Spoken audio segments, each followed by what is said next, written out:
Picture this. You're in the middle of a dead silent library, trying to cram for a final. Or maybe you're leaning in for a first kiss. The moment is perfect. The tension is electric. Or perhaps you're presenting the most important project of your career to a room full of executives. Everything is going smoothly. And then it happens. That sudden, involuntary jolt in your chest. You try to suppress it, to swallow it, to pretend it's just a cough, but it's no use. Out it comes. The sound is unmistakable, a sharp, comical punctuation mark in the middle of life's sentences. It's a betrayer of secrets, announcing your presence when you're trying to be quiet. It's a conversation stopper, a focus puller, met with giggles from friends or annoyed glares from strangers. But have you ever stopped to think about what that sound actually is? What's going on inside your body to produce that bizarre, uncontrollable spasm? It feels like a tiny internal earthquake, a glitch in the system. It's not a cough, it's not a sneeze, it's not a burp. It's a hiccup, one of the strangest and most common mysteries of the human body. What is this biological hiccup, really? Today we're diving deep into the world of singultus.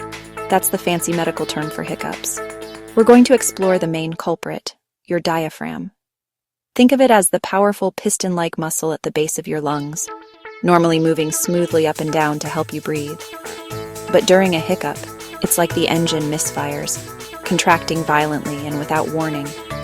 We'll trace the signal back to the nerve that controls it, the phrenic nerve, and see why it sometimes sends out a faulty, spasmodic command.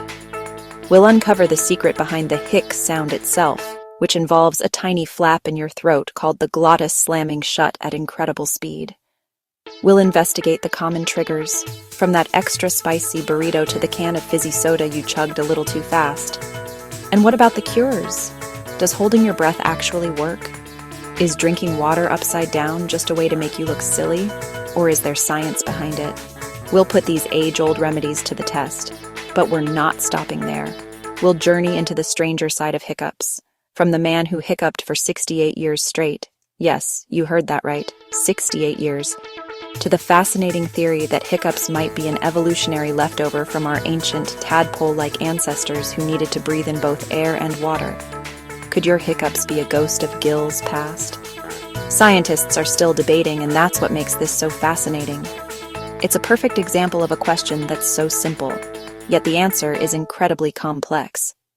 It's a question that's hiding in plain sight, or in this case, in plain sound. It's exactly the kind of mystery we love to unravel here. We believe that curiosity is a superpower, and no question is too small or too strange to explore. So, get ready to finally understand one of your body's most peculiar quirks. This is WhyOWhyTV, where we tackle life's most random whys. Let's figure out why we hiccup.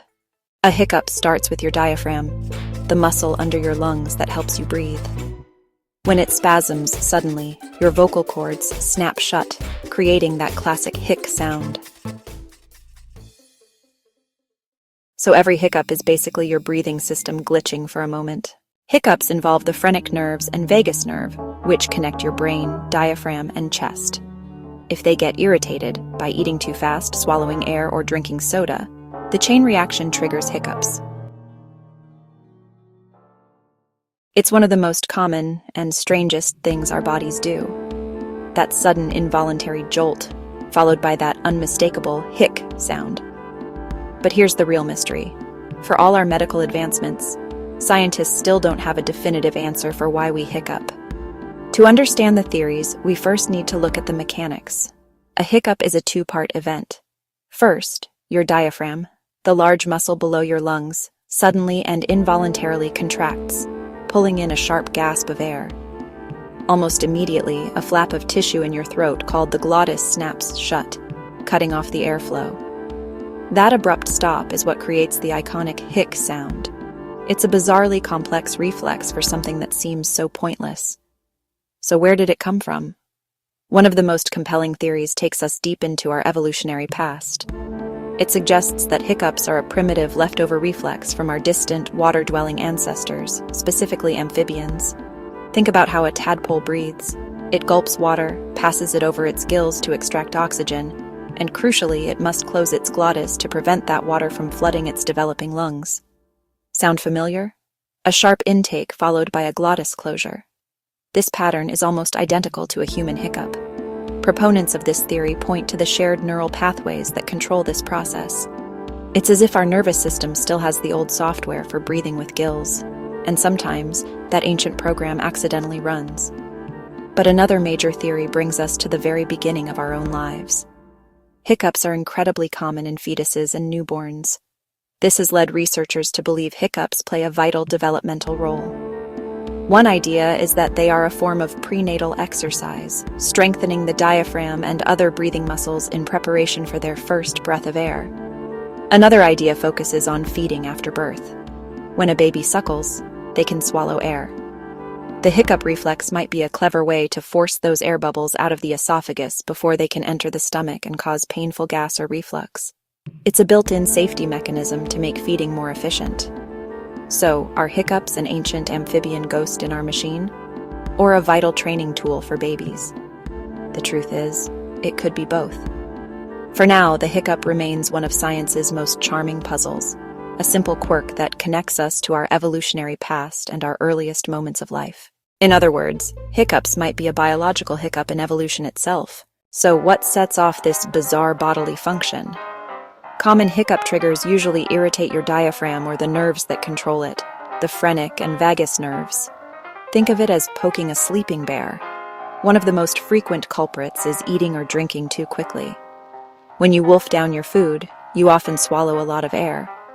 This, along with the carbonation from fizzy drinks, causes your stomach to expand rapidly, pushing up against the diaphragm and irritating it. Even a sudden temperature change, like chugging an ice-cold drink, can jolt the nerves and start the hiccup cycle.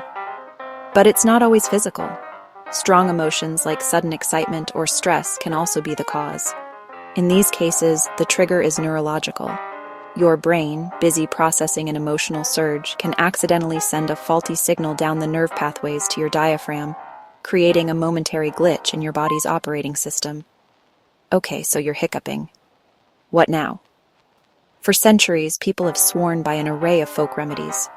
But do any of them actually work? The surprising answer is yes, and there's some fascinating science behind why. Most effective cures work by interrupting the spasmodic cycle to reset the system. Let's start with a classic, holding your breath. When you do this, carbon dioxide builds up in your bloodstream. Your brain's top priority is regulating gas exchange, so it sends an urgent message to the diaphragm to get back to breathing properly. This powerful command can override the hiccup reflex. Other cures work by stimulating the vagus nerve. Swallowing a spoonful of dry sugar creates an intense sensation at the back of your throat. This sensory overload distracts the vagus nerve, breaking its focus on the hiccup signal. Similarly, drinking a glass of water, especially upside down, forces a complex swallowing pattern that can interrupt the hiccup rhythm. Even getting a good scare works by causing a sudden gasp and adrenaline rush, shocking your nervous system out of its loop. The truth is, most hiccups stop on their own, but these tricks can give your system a helpful nudge. They work by rebooting the glitchy reflex arc that causes the spasm. By introducing a stronger competing signal, you can often force a system reset and get back to your day, hiccup-free. The longest hiccup attack lasted 68 years. Babies hiccup even in the womb. Animals hiccup too, including cats and dogs. So why do we hiccup? A diaphragm spasm slams your vocal cords shut, producing that strange hic sound. We know the how, but the why is still partly a mystery. This has been WhyOWhyTV. If this answered your hiccup questions, hit subscribe and keep exploring more whys.